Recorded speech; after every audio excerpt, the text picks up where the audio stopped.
일반적으로 전쟁에 이기기 위해서는 몇 가지 요건들이 갖추어져 있어야 합니다. 예를 들어서 잘 준비된 무기가 있어야 될 것이고, 또 지형과 상황에 맞는 전술과 전략도 마련되어 있어야 할 것이고, 또 군사들의 사기도 진작이 되어 있어야 할 것입니다. 이런 것들이 갖추어져 있지 않으면 전쟁에서 승리하는 것은 불가능하다고 해도 과언이 아닐 것입니다. 그런데 이스라엘의 가나안 전쟁은 이런 일반적인 전쟁과는 완전히 다른 성격을 가지고 있었습니다. 이스라엘의 가나안 전쟁은 하나님이 하신 약속이 사실인가 사실이 아닌가가 증명되는 전쟁이었습니다. 하나님은 가나안 민족들을 이스라엘 백성들의 손에 넘겨주시겠다라고 약속하셨습니다. 이 약속 앞에서 이스라엘 백성들이 보일 수 있는 반응은 두 가지였습니다. 첫 번째는 하나님의 약속을 믿고 전쟁에 뛰어드는 것이었습니다. 약속이 사실이면 승리를 얻게 되지만 하나님의 약속이 사실이 아니면 단순히 전쟁에서 패배하는 것이 아니라 민족 전체가 패망을 하게 될 것입니다. 두 번째 반응은 첫 번째와는 반대되는 반응인데 하나님의 약속을 부정하고 전쟁을 회피하는 겁니다. 쉽게 말해서 가나안 사람들과 화친을 맺는 것입니다. 사사기 전체 내용을 보면 이스라엘 백성들이 보였던 반응은 주로 두 번째 반응이었습니다. 그들은 하나님의 약속의 말씀을 믿지 않았습니다. 하나님께서 약속하긴 하셨지만 그 약속이 이루어지는 것은 아니라고 판단한 것입니다. 그래서 처음에 전쟁을 하는 것처럼 그렇게 했다가 시간이 지날수록 전쟁을 회피하고 일정한 조건 아래서 가나안 사람들과 화친을 맺은 겁니다. 그런데 오늘 본문에서는 이 첫 번째 반응을 보인 사람들의 이야기가 기록되어 있습니다. 대표적인 사람들이 나오는데 갈렙과 온니엘, 그리고 온니엘과 함께했던 유다 백성들입니다. 갈렙은 기랏세벨을 쳐서 그것을 점령하는 사람에게 자기 딸 악사를 아내로 주겠다라고 선언을 했습니다.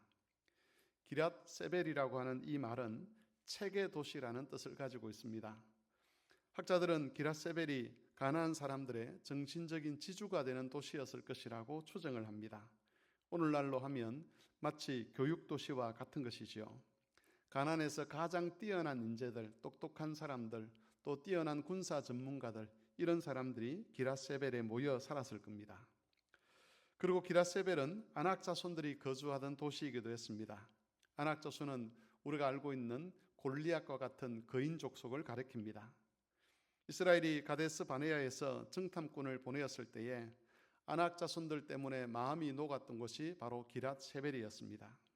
그들은 장대한 몸을 가지고 있었고 또 전쟁에도 능숙한 사람들이었습니다. 이런 이유들 때문에 이스라엘이 기랏세벨을 쳐서 그 땅을 차지한다는 것은 객관적인 입장에서는 전혀 기대할 수 없는 일이었습니다. 그런데도 갈렙은 그것을 쳐서 차지할 수 있다라고 확신을 했고 사람들에게 그것을 차지하라고 요청했던 것이지요. 갈렙의 이 확신은 일반적인 전쟁 승리의 원칙에 근거한 것이 아니었습니다. 앞에서 말씀드린 것처럼 무기가 잘 준비가 되어 있고 또 지형과 상황에 맞는 전술과 전략들이 잘 짜여 있고 군사들의 수준도 잘 준비되어서 전쟁을 하면 이길 수 있는 그런 일반적인 원칙에 근거해서 갈렙이 확신을 했던 것은 아니라는 겁니다. 갈렙의 확신의 근거는 가나안을 이스라엘 백성들의 손에 넘겨주셨다고 하는 하나님의 약속이었습니다. 하나님의 약속에 따르면 가나안 족속들은 이미 이스라엘 백성들의 손에 들어와 있습니다. 이것이 하나님이 하신 일이죠. 이제 이스라엘이 전쟁을 하기만 하면 가나안 족속들이 이스라엘 손에 들어온 그 모든 일이 현실로 나타나게 될 것입니다. 이스라엘이 무기를 준비하고 전략과 전술을 짜서 승리하기 위해서 그렇게 싸우는 것이 아니라 하나님이 이미 넘겨주셨다고 하신 그 약속을 믿고 그 약속을 구체적으로 확인하는 전쟁이 바로 가나안 정복 전쟁이었습니다. 그 승리가 현재의 사건으로 드러나도록 하는 방식은 이스라엘이 직접 전쟁에 참가하는 겁니다. 하나님이 이미 다 준비가 되어 있다, 이미 너희 손에 넘겨졌으니 이제 가서 싸우라라고 하시는 그 말씀에 순종하면 승리를 현실로 받을 수가 있는 것이지요. 갈렙은 이 믿음에 근거해서 기랏세벨과의 전쟁에서 승리할 것을 확신했습니다. 갈렙이 가졌던 확신은 온니엘과 그리고 그와 함께했던 모든 군사들에게도 있었습니다. 갈렙의 요청을 듣고 온니엘은 자신들의 군사들과 함께 직접 기라세벨로 올라가서 전쟁을 했습니다. 그리고 하나님이 약속하신 승리가 현실로 나타나는 것을 체험할 수 있었습니다. 이런 면에서 갈렙과 온니엘 그리고 전쟁에 참여했던 군사들은 하나님의 약속 안에서 하나가 되었다라고 할 수가 있습니다. 그들이 가졌던 공통된 믿음은 자기들이 순종하면 하나님의 약속이 현실이 된다는 것이죠. 하나님은 기라세벨과의 전쟁을 통해서 그들의 믿음이 헛되지 않다는 것을 분명하게 나타내 보여주셨습니다. 오늘 이 말씀은 우리에게 두 가지 질문을 던집니다. 첫 번째 질문은 우리가 하나님의 약속에 대해서 아는 것이 있느냐 하는 것이죠. 믿음을 이야기하기 위해서는 하나님의 약속에 대해서 먼저 알아야 합니다.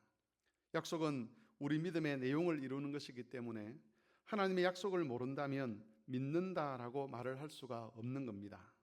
그런 면에서 하나님께서 우리에게 물으십니다. 너희는 하나님의 약속이 무엇인지를 알고 있느냐? 지금 너희 시대에 예수 그리스도를 이 땅에 구주로 보내신 그 하나님께서 무엇을 약속하셨는지, 너희가 무엇을 믿고 살아야 하는지를 아느냐라고 물으십니다. 우리는 이 물음에 답을 할 수 있어야 할 것입니다. 두 번째 질문은 이런 겁니다. 내가 알고 있는 그 약속을 실제로 믿고 있는가 하는 겁니다. 하나님의 약속을 알았지만 사사시대 이스라엘 백성들은 그 약속이 이루어지지는 않을 것이라고 판단을 했습니다. 하나님이 말씀하셨지만 그 말씀이 현실이 되지 않을 거라고 본 것이죠. 그렇게 되면 스스로 다른 길을 찾을 수밖에 없을 것이고 그 다른 길이라는 것은 하나님의 명령을 무시하는 것으로 나타나게 될 것입니다. 하나님께서 우리에게 물으시는 것이죠. 네가 배웠던, 네가 알고 있는 그 약속이 현실이 될 것을 알고 있느냐? 그 현실이 될 것을 믿고 있느냐? 그래서 하나님이 말씀하신 대로 너희는 순종하며 살아가느냐? 너 인생 전체에 대해서 너에게 준 그 재력과 건강과 그리고 삶에 대해서 하나님께서 말씀하신 대로 순종하면서 약속이 성취되는 것을 보고 있느냐? 또 약속이 성취될 것을 기다리고 있느냐라고 물으십니다. 교우 여러분, 하나님의 약속은 헛되지 않습니다. 그것은 역사를 통해서 증명이 되었습니다. 우리가 약속을 믿고 순종하면 하나님의 약속은 현실로 증명이 될 것입니다.